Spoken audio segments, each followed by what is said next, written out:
যে পলিটিশিয়ানের ভিতরে তাকওয়া আছে তার দ্বারা দুর্নীতি সম্ভব না। যে প্রশাসনের কর্মকর্তার ভিতরে তাকওয়া আছে সে ঘুষ নিতে পারবে না, দুর্নীতি করতে পারবে না। যে আলেমের ভিতরে তাকওয়া আছে সে দিনকে দুনিয়ার বিনিময়ে বিক্রি করবে না। যে ডক্টরের ভিতরে তাকওয়া আছে সে ডাক্তার হবে, কসাই হবে না। যে ইঞ্জিনিয়ারের ভিতরে তাকওয়া আছে সে দেখবেন সত্যিকারের প্রকৌশলী হবে, সে কিন্তু চোর হবে না। ভিতরটা চেঞ্জ করতে হবে, ভিতরটা, এর নাম তাকওয়া। ভিতরটা চেঞ্জ করবে একটা জিনিস, আল্লাহর ওহী, কোরআন এবং সুন্নাহ, ইসলাম। এটা আপনার ভিতরকে পরিবর্তন করবে। আর আমরা অনেক বড় বড় কথা বলি অনেক সময়, কিন্তু মূল কাজটা হচ্ছে ভিতরটা পরিবর্তন করা।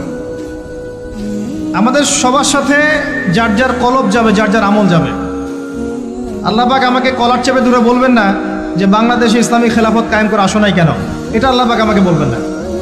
আল্লাহ পাক বলবেন তোমাকে যে দায়িত্ব দিয়েছিলাম ওই দায়িত্ব ঠিকঠাক মতো